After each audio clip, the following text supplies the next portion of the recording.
Hello everyone, welcome in your YouTube channel Kiran learners academy. हम कर रहे थे प्रैक्टिस कर रहे थे एसएससी सीजीएल टायर 2 के लिए। मोस्ट इंपोर्टेंट क्वेश्चन प्रैक्टिस कर रहे थे जो बेस्ड है लेटेस्ट पैटर्न के ऊपर, जो बेस्ड है आपके आने वाले एग्जाम में जैसे क्वेश्चन बन सकते हैं उसके ऊपर। इससे पहले हमने 2 सेट कंप्लीट किए थे पूरे। हर सेट में रहते हैं 150 क्वेश्चन और इसको एक सेट को हम 5 पार्ट में कवर करते हैं। आपकी इंफॉर्मेशन के लिए दोस्तों बताना चाहूंगा, जैसे फर्स्ट पार्ट में हम कवर करते हैं मैथ्स 30 क्वेश्चन, जो आपका एग्जाम पैटर्न होता है उसमें 30 क्वेश्चन पहले मैथ्स के मॉड्यूल 1 में। फिर हमने रीजनिंग किए थे 31 से लेके 60 तक रीजनिंग कवर किया था। अभी 61 to 105 तक रहेगा इंग्लिश लैंग्वेज। फिर 106 to 130 तक जनरल अवेयरनेस के क्वेश्चन कवर करेंगे। फिर लास्ट पार्ट में कंप्यूटर के 20 क्वेश्चन कवर करेंगे। इससे आपका जो कंप्लीट है वो प्रिपरेशन होती है, आपका सिलेबस भी रिवाइज होगा। साथ ही साथ जो लेटेस्ट पैटर्न है, जो क्वेश्चन आपके एग्जाम में बनते हैं, आपका वो कंटेंट भी पूरा कवर हो जाएगा। तो चलिए अभी स्टार्ट करते हैं, आपका टाइम वेस्ट ना करते हुए। सेट नंबर 3 का part number 3 English language.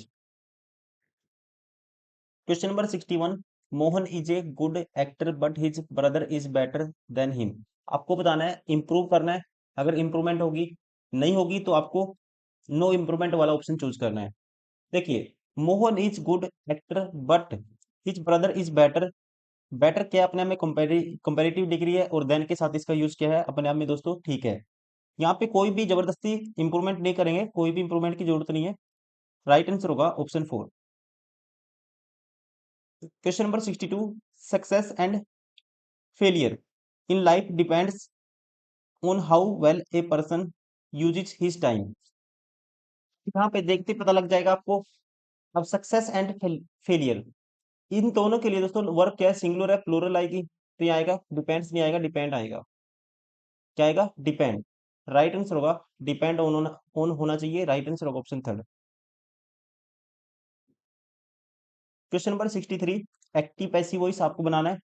They say that there are living being on Mars. अब ये क्या है? देखो, आप बीइंग लगाए, ये मत सोचना कि ये पैसिव वॉइस में है, एक्टिव वॉइस है ये बात कही गई है उनके द्वारा। They say that there are living beings on Mars. अब आप इसको चेंज करोगे, से कन्वर्ट होगा सेड में, तो ये ऑप्शन तो बाहर हो गया। ऑन मार्स दोस्तों, ये भी ऑप्शन बाहर हो गया। अब आपको चाहिए डमी सब्जेक्ट, यहाँ पे चाहिएगा, इसके लिए सब्जेक्ट चाहिएगा that there are living beings on Mars. इसके लिए डमी सब्जेक्ट चाहिएगा, तो इसके लिए डमी सब्जेक्ट बनाएंगे it. It is said that there are living beings on Mars. और इसमें देखते हैं, अगर हम ऑप्शन सेकंड में देखते हैं, it is said that there are people. तो ये दोस्तों पीपल का आना यहाँ गलत है, यहाँ पे क्योंकि इसमें नहीं दिया हुआ। राइट आंसर होगा option 4। It is said, dummy subject आएगा इसके लिए, ये सब ऑब्जेक्ट था, सब्जेक्ट बनेगा। It is said that there are living beings on Mars. Right answer होगा ऑप्शन 4। क्वेश्चन नंबर 64, अरेंज करना है इसको। नहीं, आपको बताना है active passive voice active voice है ये भी। A fortnight after he was convicted for the rape and murder of his classmate, Delhi high court sentenced him to death on Monday. Verb से ऑप्शन एलिमिनेट करने आपको। अब यहाँ पे V2 आया दोस्तों, सेंटेंस्ड है तो वो जाएगा, वो जाएगा सेकंड पार्ट में। वो देखना आपको, देखो यहाँ पे हैड बीन है, ये ऑप्शन बाहर हो गया। यहाँ पे वो है लेकिन आगे यहाँ पे हैज बीन है, ये भी ऑप्शन बाहर हो गया। यहाँ पे इसमें देखोगे आप ऑप्शन थर्ड में, यहाँ भी वो है दोस्तों, और इसके लिए वो जाए ही वोज सेंटेंस्ड, अपने आप में ये ठीक है। और ऑप्शन 4 में देखते हैं हम, हैज बीन है, ये ऑप्शन भी बाहर हो गया। राइट आंसर होगा option 3। Question number 65, one must endure what one can not cure. सबसे पहले आप जब इसका बनाओगे पैसिव वॉइस, तो can not be, can not किसमें चेंज होगा? Can not plus be plus V3। और सेम मस्ट बी कन्वर्ट होगा मस्ट बी प्लस V3 में। अब यहाँ पे ऑप्शन पहले में ठीक है, कैन नॉट बी है और मस्ट बी है। इसमें देखते हैं can not cured, B missing है दोस्तों, ये ऑप्शन बार हो गया कैन नॉट के बाद। या मस्ट के बाद बी मिसिंग है, ये भी ऑप्शन बार हो गया। वट कैन नॉट, देखो इनमें इन दोनों में डिफरेंस क्रिएट करना आपको। जब चेंज करते हैं मॉडल को, कैन कुड इनको चेंज करते हैं, तो इनके साथ क्या लगाते हैं? Can not B plus V3 आना चाहिए, ठीक है, बी प्लस V3 आना चाहिए। तो यहाँ पे क्योर है, क्योर्ड नहीं है, इसलिए ये भी ऑप्शन एलिमिनेट हो गया। राइट आंसर होगा option first. Question number 66, the heroes of peace are, the heroes of peace are, अब देखने कौन सा आएगा, आर है, क्यू है, पी है, एस है। मैं उठाता हूँ आर पहले। हु हैव बैन, देखो आर रिलेट नहीं हो पाएगा दोस्तों, देखो पीस आर, यहाँ पे आर आ गया, फिर हु है, फिर उसके बाद भी वर्ब है, तो ये ऑप्शन बार हो गया। The heroes of peace are, अगर मैं उठाता हूँ उसके बाद क्यू है, एंड एबोलिस्ट, तो सीधे एबोलिस्ट का मतलब किसी चीज को खत्म कर देना, तो ये रिलेट नहीं हो पाएगा। हिंदी में आपको ट्रांसलेट करके बताता हूँ, हीरोज ऑफ पीस आर मतलब कि शांति के नायक हैं, और क्या कर दिया इन्होंने, समाप्त कर दिया, ये अपने आप में एबलिश मतलब किसी चीज को खत्म कर देना, ये अपने आप में, ये क्यों रिलेट नहीं हो पा रहा है इससे, ये भी ऑप्शन बार हो गया। मैं उठाता हूँ एस और पी, बच गया। The heroes of peace are great social wrongs, कहते हैं शांति के नायक हैं जो हीरो, मतलब नायक कह सकते हैं, हीरो कह लो इसको। द हीरोज, जो हीरोज हैं वो क्या है, the heroes of peace are, शांति के क्या है ये, नायक हैं, हीरोज हैं। और इसमें पी में कहता है, पी में कहता है great social wrongs, great social wrong मतलब ग्रेट सोशल रॉन्ग, सोशल का मतलब सामाजिक, इन्होंने क्या की, मान सामाजिक गलतियां कर दी बड़ी बड़ी, ये गलत है, ये भी रिलेट नहीं हो पाएगा, तो ऐसे उठा के देखो इससे। The heroes of peace are great scholars, scientist, statesman, statesman and social reformers, ये अपने आप में से कनेक्ट हो पा रहा है। इसका मतलब पहले के बाद ऐसा आएगा, उसके बाद एस से कनेक्ट करते हैं अगर हम आर को, हु हैव, अब इसके बाद देखो हु हैव प्लूरल वर्ब है, तो इन सब के लिए ग्रेट स्कॉलर्स हैं, साइंटिस्ट, साइंटिस्ट है, स्टेट्समैन है, एंड सोशल रिफॉर्मर्स है, हैव का यूज अपने आप में ठीक है। एस के बाद आर आएगा, आर से रिलेट करते हैं फिर क्यू को, एंड एबोलिस्ट, इन्होंने क्या कर दिया, कहता है जो शांति के नायक हैं, हिंदी में ट्रांसलेट करके बता देता हूँ, जिनके बारे में कहा गया है, कौन कौन है वे, great scholars, scientist, statesman and social reformers. Great scholar का मतलब महाविद्वान, साइंटिस्ट मतलब वैज्ञानिक हैं, स्टेट्समैन एंड सोशल रिफॉर्मर मतलब कि समाज सुधारक हैं। और इन्होंने क्या कर दिया, अपने आप में एस के बाद देखो, who have banished poverty and ignorance मतलब इन्होंने गरीबी और अज्ञानता को खत्म कर दिया। अपने आप में एस के बाद आर आएगा ही आएगा, राइट आंसर होगा option third. Question number 67, no part of this book, मतलब इस बुक का कोई भी भाग, इस बुक का कोई भी भाग, पहला ऑप्शन पी है, पी की वेटेज ज्यादा है, क्यू है, फिर आर है, एक में आर है, एक में क्यू है, और दो में पी है। पी उठाता हूँ, no part of this book मतलब इस बुक का कोई भी भाग में बी रिप्रोड्यूस्ड, मतलब में बी रिप्रोड्यूस्ड, क्या किया जा सकता है, कोई भी पार्ट क्या नहीं किया जा सकता, में बी रिप्रोड्यूस्ड। उसके बाद क्यू उठाते हैं, and transmitted in any form of और बाय एनी मीन्स, मतलब किसी भी रूप में और किसी भी माध्यम से, किसी भी मीडियम से, ये बाय एनी मीन्स। अपने आप में पी के बाद उसको क्यू आ ही रहा है, इसमें फिट बैठता है, कनेक्ट हो रहा है। पी के बाद क्यू आ रहा है, देखो इसमें नहीं है, पी के बाद क्यू, इसमें नहीं है, इसमें नहीं है, तो पहले दो ही कनेक्ट हो पा रहे हैं, राइट आंसर होगा ऑप्शन फर्स्ट। ये फील कर रहे हैं, यहाँ पे क्या आएगा बीच बीच में जो स्पेस है, पढ़ते हैं उसके लिए। 20 years dash now, nearly 60% of the world population will live in urban areas, तो सेम फिट बैठेगा यहाँ पे फ्रॉम। देखो पॉइंट ऑफ टाइम की बात नहीं है, अभी एक्शन क्या है, 20 years फ्रॉम नाउ, अब से, nearly 60% of the world population will live in urban areas. बात दोस्तों फ्यूचर की है, अब से 20 साल बाद 60% जो जनसंख्या है कहाँ पे रहेगी, अर्बन एरियाज में रहेगी, शहरी क्षेत्रों में रहेगी। तो फ्रॉम का यूज करेंगे, सिंस का यूज नहीं करेंगे, टिल का नहीं करेंगे, आफ्टर का नहीं करेंगे। अब यहाँ बताना क्या आएगा, the impact of urbanization might not all be positive on India as urban expansion is happening at a much faster rate than infrastructure expansion। मतलब जो कहता है अर्बनाइजेशन, जो अर्बनाइजेशन की बात है, अर्बनाइजेशन का जो इफेक्ट है इंडिया पर, पूरी तरह से क्या नहीं है दोस्तों, पॉजिटिव नहीं है, पॉजिटिव नहीं हो सकता, क्योंकि जो अर्बन एक्सपेंशन है काफी तेजी से हो रहा है, फास्टर रेट से, हैज देन किसके कंपेयर में, इंफ्रास्ट्रक्चर एक्सपेंशन की कंपैरिजन में। Sustainability issues need to be dash so that economic development is not at the expense of public health। तो यहाँ पे बताना आपको क्या आएगा। अब यहाँ पे मीनिंग निकाल के देखते हैं। कहता है sustainability issue need to be, इसको क्या माना चाहिए दोस्तों, इसको इम्पोर्टेंट, इसकी इंपॉर्टेंस बतानी है यहाँ पे कुछ ना कुछ। सो दैट इकोनॉमिक जो डेवलपमेंट है is not at the expense of public health, मतलब इकोनॉमिक डेवलपमेंट की वजह से क्या नहीं होना चाहिए, not at the expense of public health, मतलब पब्लिक की जो हेल्थ है उसके ऊपर कोई इम्पैक्ट नहीं होना चाहिए इसका। तो इसलिए sustainability issue need to be क्या होना चाहिए, यहाँ पे इमेजिन होना चाहिए, बिलीव्ड होना चाहिए, स्पेकुलेटेड होना चाहिए, कंसिडर्ड होना चाहिए। ये आएगा कंसिडर्ड। कंसिडर्ड का मतलब किसी चीज पे कोई विचार करना, ठीक है, क्या करना, विचार करना, गहराई से सोचना। क्योंकि यहाँ पे इस तरह से निकल के आता है मीनिंग, इस पे विचार करना चाहिए ताकि इकोनॉमिक जो डेवलपमेंट है इसका क्या हो, not at expense of public health, इस पे इसका, ताकि पब्लिक हेल्थ पे क्या ना पड़े, असर ना पड़े ज्यादा।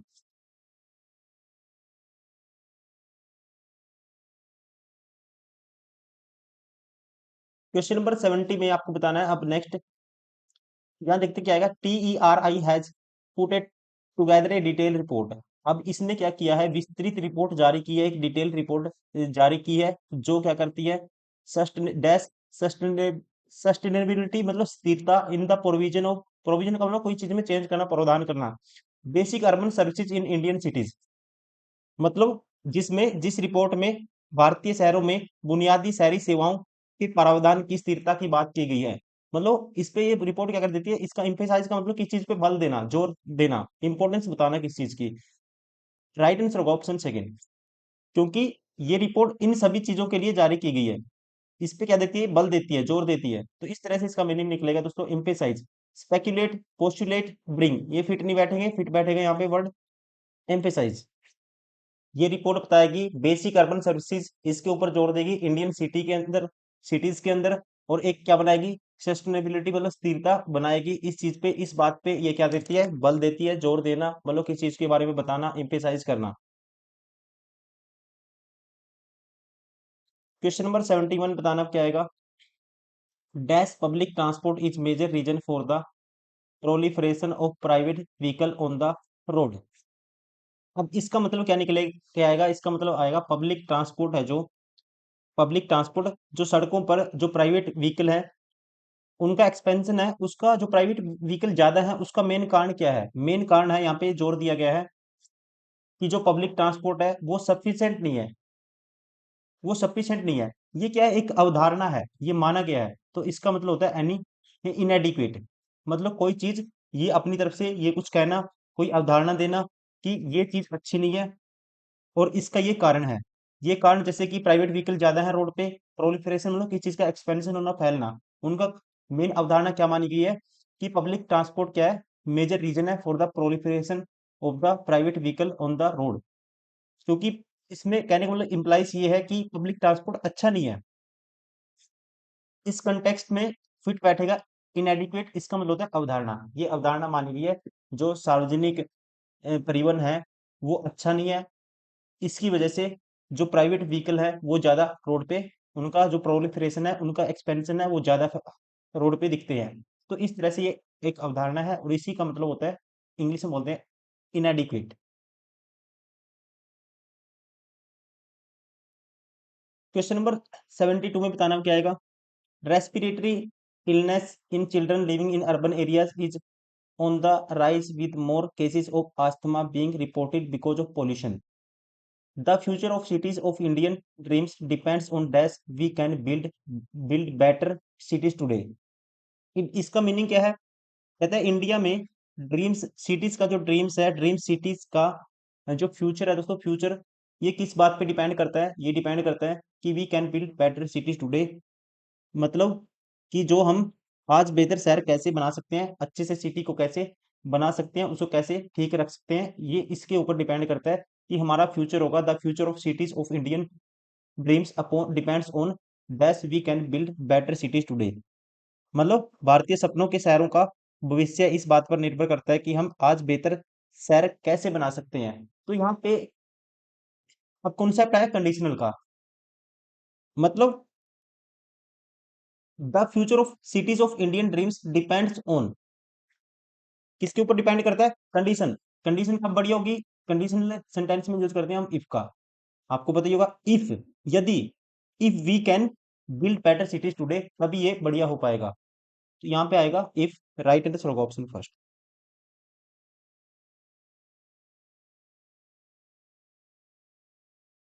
क्वेश्चन नंबर 73 टू 77, इसमें दोस्तों कुछ भी नहीं है, आपकी रीडिंग स्किल के ऊपर डिपेंड करता है, जैसे पिछला हमने किया है पैसेज, उसी तरह से अभी आपको दिए हुए, आपको इसमें से छांटना है कि किसका आंसर क्या होगा। आपको एक पढ़ना है, ट्रांसलेशन करना है, मनी मनी में करना होता है, एग्जाम में आपके पास टाइम नहीं होता, जल्दी जल्दी आपको पढ़ना है, क्योंकि आपको समझाना नहीं है, वहां पे करना है, क्वेश्चन का आंसर करना है बस। आप कुछ क्वेश्चन आपको डायरेक्ट मिल जाते हैं इसमें, कुछ आप अच्छे से इसको पढ़ोगे, ट्रांसलेशन करोगे, मनी मन में कंक्लूजन निकालोगे अपने माइंड में इसका, तो आपको आंसर करने हैं। क्वेश्चन पढ़ना है, क्या पूछा है उसके अकॉर्डिंग आपको पैसेज को पढ़ना है, आंसर करने हैं, कुछ भी नहीं है, आप खुद से ट्राई करोगे।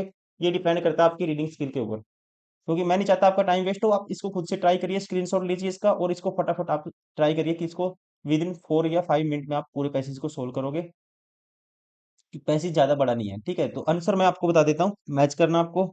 इसका राइट आंसर होगा 73 का, ऑप्शन फर्स्ट।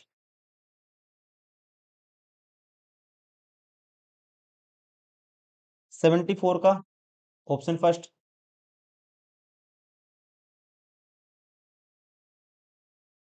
75 का होगा, ऑप्शन थर्ड।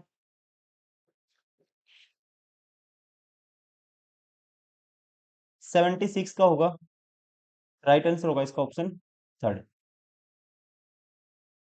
और 77 का होगा ऑप्शन फर्स्ट। आप खुद से ट्राई करिए। क्वेश्चन नंबर 78, आपको बताना है कौन से पार्ट में एरर है, अगर एरर नहीं है आपको ऑप्शन चूज करना है फिर फोर। पढ़ते हैं उसके लिए। Arms are given to the poors, इसका मतलब है, मतलब कि आर्म्स का मतलब क्या है? भिक्षा दी गई, किसको? गरीबों को। लेकिन यहाँ पे दोस्तों इसका यूज करते हैं, ग्रुप ऑफ पीपल के लिए यूज करेंगे हम पुअर का, किसका यूज करेंगे, ना कि पुअर्स का। ये पुअर्स का यूज यहाँ पे गलत है, क्या आना चाहिए? पुअर आना चाहिए। जब ग्रुप ऑफ पीपल की बात हो तो यूज करते हैं पुअर का, ठीक है, बहुत सारे गरीबों को क्या दी गई? भिक्षा दी गई। राइट आंसर होगा ऑप्शन थर्ड, यहाँ पे एरर है, ऑप्शन थर्ड इज करेक्ट। जैसे कि मैं एग्जांपल देता हूँ, दे provided food and shelter for the poor, ना कि poors. Question number 79,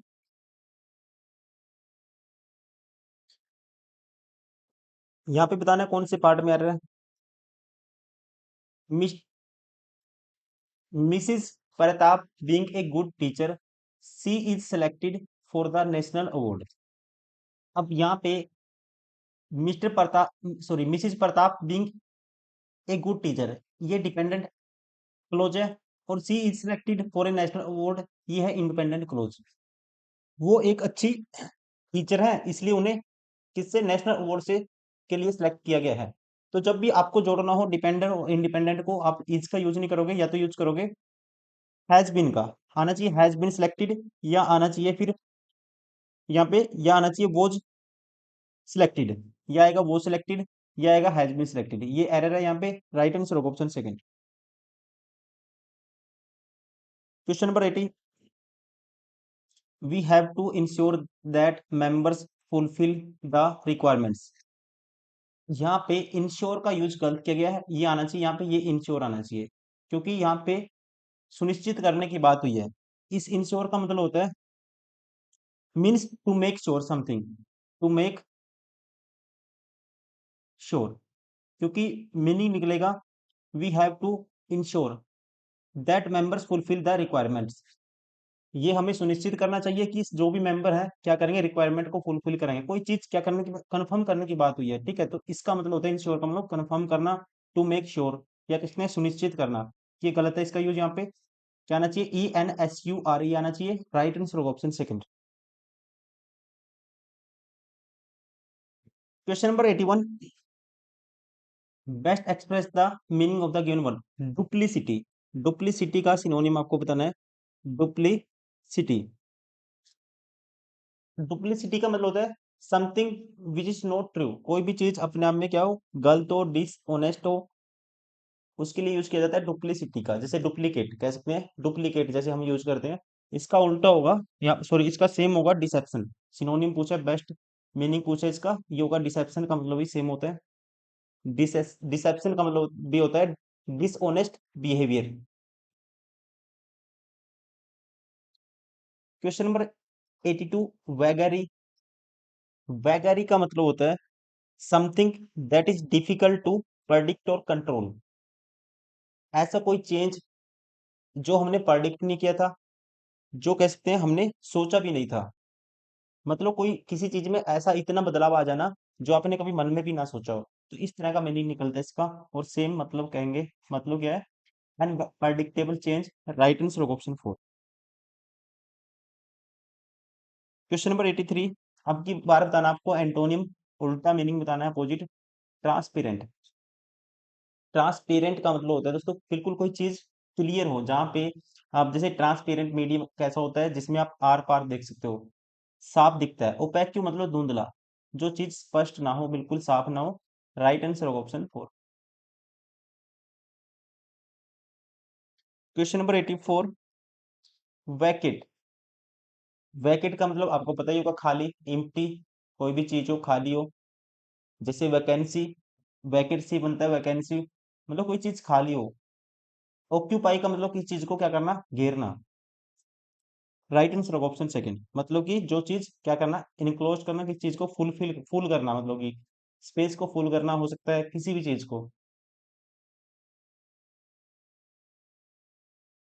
question number 85, unpredictable dash of the child could not lead the consultants to any dash. यहाँ पे फिट बैठेगा अनप्रडिक्टेबल, जो सोचा भी नहीं था, ऐसा बिहेवियर था किसका, चाइल्ड का। Could not lead the consultants, जो कंसल्टेंट्स था उसके लिए कोई भी क्या नहीं निकला, कंक्लूजन नहीं निकला, वो कुछ नहीं बता पाया। तो राइट आंसर होगा option 4, unpredictable behaviour of the child could not lead the consultants to any conclusion. Question number 86, a public servant who is guilty will not dash punishment and no dash person will be punished। तो आसान है देखो, ए public servant who is guilty will not, मतलब कि क्या नहीं दिया जाएगा, पुनिशमेंट नहीं दी जाएगी। और डैश, किसी डैश ऐसे व्यक्ति को, पर्सन को, विल बी पुनिश्ड, नो, नो लिखा हुआ यहाँ पे, और क्या पुनिश नहीं किया जाएगा, मतलब दंडित नहीं किया जाएगा। तो डी फिट नहीं बैठेगा यहाँ पे। फ्ली, गिल्टी मतलब कि भागना, और गिल्टी का मतलब कोई, किसी ने कोई अपराध किया हो, गिल्टी में हो, ये दोनों फिट नहीं बैठेंगे। यहाँ पे बात हुई है किसकी, देखो नोट लिखा हुआ है, गिल्टी मतलब कि ऐसे व्यक्ति को, किसी, ए public servant who is guilty will not, मतलब एक कोई भी ऐसा पब्लिक सर्वेंट है, उसको क्या नहीं किया जाएगा, उसे पुनिशमेंट नहीं दी, पुनिश नहीं किया जाएगा। और किसी इनोसेंट, इनोसेंट का मतलब क्या होता है, इनोसेंट का मतलब यहाँ पे है निर्दोष, जिसने अपराध नहीं किया है उसको पुनिश नहीं किया जाएगा। तो ये फिट बैठता है option 4। Question number 87, while the employees plan for a strike, the government tries to fly a kite। आपको बताना है इडियम फ्रेज का मीनिंग। मतलब यहाँ पे निकल के आएगा, जबकि जो एम्प्लॉय हैं क्या करते हैं, स्ट्राइक की, एक स्ट्राइक का प्लान बनाते हैं, और जो गवर्नमेंट क्या करती है, the government try to fly a kite. इसका उल्टा बताना आपको, देखो वो क्या करते हैं, स्ट्राइक का प्लान बनाते हैं, गवर्नमेंट क्या करेगी, एंटर इनटू एग्रीमेंट, गवर्नमेंट क्या करती है, एक समझौता करना चाहती है। तो इस तरह से फ्लाई ए काइट का मतलब होता है एंटर इनटू एन एग्रीमेंट, मतलब किसी भी, एंटर करना, एग्रीमेंट में आना। राइट आंसर होगा option 4। Question number 88, fast bowling is the Achilles heel of Indian cricket. अब देखो, रिलेट कर सकते हो, इंडिया की क्रिकेट में बहुत सारे कभी भी फास्ट बॉलर नहीं आए, जैसे पाकिस्तान में शोएब अख्तर है, मिडिल स्टार का ऑस्ट्रेलिया की टीम में, तो इस तरह से इंडिया की टीम की क्या रही है, ये कमजोरी रही है। एक्किल्स एक्किलिस हील का मतलब है to a weak point. Right answer होगा option third.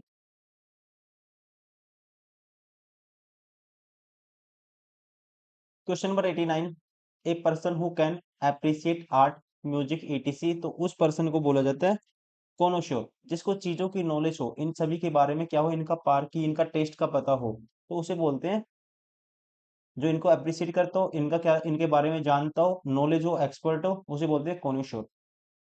Option third. Question number 90,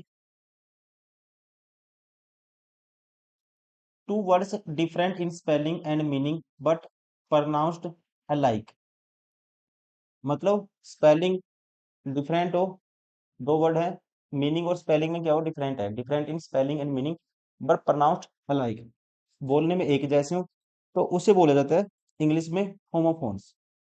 right answer होगा option four. Question number 93, sorry 91, आपको तो ना find the Rongli spelled word, Rongli spelled word इसमें से बताना है कौन सा है। कोमेमोरेशन की स्पेलिंग अपने आप में ठीक है, एकोमोडेशन की स्पेलिंग अक्सर पढ़ते हैं हम, अपने आप में ठीक है,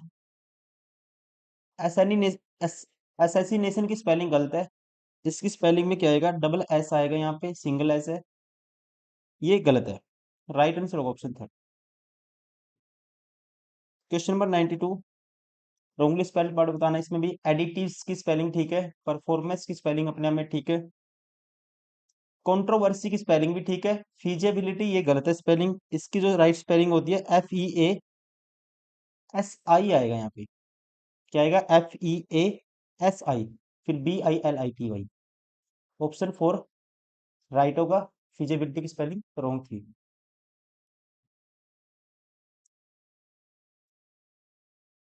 आपको बताना आपकी बात, डायरेक्ट इनडायरेक्ट का पता करना है इसमें। She exclaimed I am afraid we are rather late, इसको चेंज करेंगे, ये क्या है दोस्तों, अपने आप में ये है डायरेक्ट में, आपको इनडायरेक्ट बनाना है। अब जो रिपोर्टिंग वर्ब है एक्सक्लेम्ड, अपने आप में इसका यूज ठीक है, ये साउटेड गलत हो गया, स्क्रीम्ड गलत हो गया। अब इन दोनों में डिफरेंस क्रिएट करना आपको। आई को चेंज करेंगे सी में, और वी को चेंज करेंगे दे में। आई सी में चेंज होगा और वी दे में चेंज होगा। देखो सी के लिए, और आई एम, एम वॉच में चेंज होगा, एम वॉच में चेंज होगा, और सी के लिए आएगा वो जाएगा, ये दे गलत है, यहाँ पे दे वर, सी एक्सक्लेम्ड दैट, तो सी अपने बारे में बताएगी ना, she was afraid that they were rather late, मतलब उसने कहा कि उसे डर था कि वो काफी देर से आए हैं, ये मीनिंग निकलेगा इसका, option second. Question number 94, she said to me what can I do for you, can को चूज चूज मतलब कि चेंज करते हैं कुड में, या कैन है दोस्तों, ये ऑप्शन बार हो गया, कैन है ऑप्शन बार हो गया, ऑप्शन बार हो गया, एक ही ऑप्शन है जिसमें कुड है। She asked me what she could do for me, option first.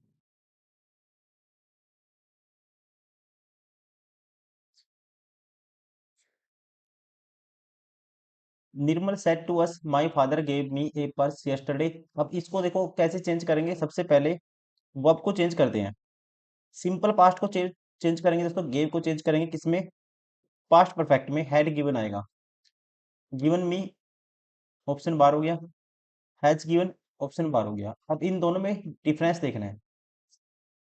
अब यहाँ पे यस्टरडे है, यस्टरडे को किस में चेंज करते हैं, previous previous day day, previous day में चेंज करेंगे यस्टरडे को, तो इसलिए ये ऑप्शन भी एलिमिनेट हो गया। राइट आंसर होगा ऑप्शन सेकंड। ये पैसेज है, आपको खुद से ट्राई करना है, पैसेज को खुद से ट्राई करोगे आप, आंसर मैं बता देता हूँ आपको। कुछ भी नहीं आपको पढ़ना है इसका, मनी मन में ट्रांसलेशन करना है, खुद से अच्छे से पढ़ना है, एनालाइज करना है इसको, और आंसर करना है। 96 का फटाफट आंसर करना है आपको, 4-5 मिनट में इसको सोल्व करना है। 96 का आंसर होगा ऑप्शन सेकंड।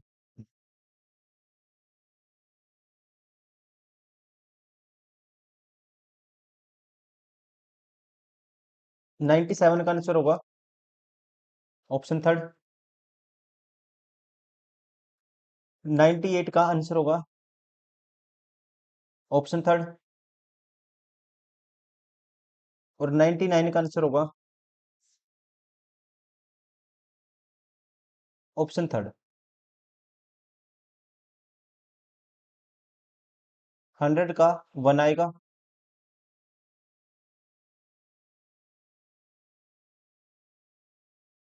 ये भी पैसेज है, तो चलिए इसको मैं कर देता हूँ, इस पैसेज को सोल्व कर लेते हैं। During which period was Jaishankar the ambassador to China. इसमें साफ साफ लिखा हुआ है, देखो, doctor Jaishankar said that when he was the ambassador to China during 2009 to 13। Right answer होगा इसका option second. 102, why did Modi visit China as chief minister of Gujarat. उसके लिए पढ़ते हैं, during discussion on the book Modi's at 20 dream meet delivery written by eminent intellectuals including Sudha Murthy, Sadhguru, Nandan Nilekani, Amish Tripathi, among the others, New York Minister of External Affairs of India, Dr. Jaishankar told why he liked PM Modi before he met him। और फिर उसके बाद कहता है ये कहाँ पे गया था, डॉक्टर जयशंकर सेड दैट, जब ये कहाँ पे गया था, ambassador to China, as ambassador to China during, कब, 2009 से 13 में। Mister Modi who was the chief minister of Gujarat back then came with a business delegation to seek investment 2010। फिर नेक्स्ट कहता है, इस लास्ट में पढ़ते, as a diplomat doctor Jaishankar likes to work at micro levels and he well prepared for any work he conducts। His impression of Mr. Modi was that he took, देखो, his impression of Mr. Modi was that he took care of the smallest detail while visiting of China with an investment proposal in Gujarat। तो यहाँ पे क्या आएगा, he visited China with an investment proposal। Right answer होगा option third. कुछ भी नहीं है, आसान है। 103, विच quality of Modi did attract Jaishankar. देखो, इसका आंसर ढूंढेंगे, विच quality of Modi did attract Jaishankar. यहाँ पे लिखा हुआ था, his impression of Modi was that he took care of the smallest details while visiting the China with an investment proposal in Gujarat like making a proper visiting card with his name transcribed in such A way that it is more easily read by Chinese people. अब यहाँ से देखो आपका answer आ गया, his impression of mister Modi was that he took care of the smallest detail while visiting the China. मतलब कि उन्होंने दोस्तों क्या किया, उस मतलब कि दौरान विजिट के दौरान छोटी छोटी बातों का भी ध्यान रखा। तो कह सकते हैं हिज अटेंशन टू इवन, इसी चीज ने इम्प्रेस किया उनको, his attention to even minute details, मतलब कि छोटी से छोटी बात पर भी उनका ध्यान, इसी वजह से वो इम्प्रेस हुए थे। Right answer option second.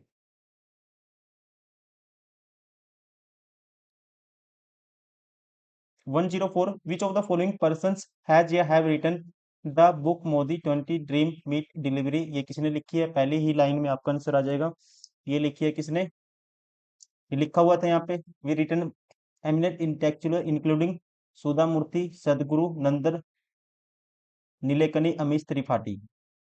Sudha Murthy, Sadhguru, Nandan Nilekani, all of the above. Right answer होगा option four. Question number 105, which of the following statement is correct in the context of the passage. कौन सी स्टेटमेंट करेक्ट है ये आपको बताना है। Modi was the only chief minister to visit the China at that time, ये गलत है। Modi was the only chief minister to visit China who came with a proposal of, with a proper proposal, ये बात लिखी गई थी। देखो, mister Modi stood out to him because he was the only chief minister who visited China prepared with proper proposal. Modi क्या थे, उनके लिए खास थे बिल्कुल ही, क्योंकि एकमात्र वे ऐसे मुख्यमंत्री थे जो उचित प्रस्तावों के साथ चीन गए थे, चाइना गए थे। Right answer option second.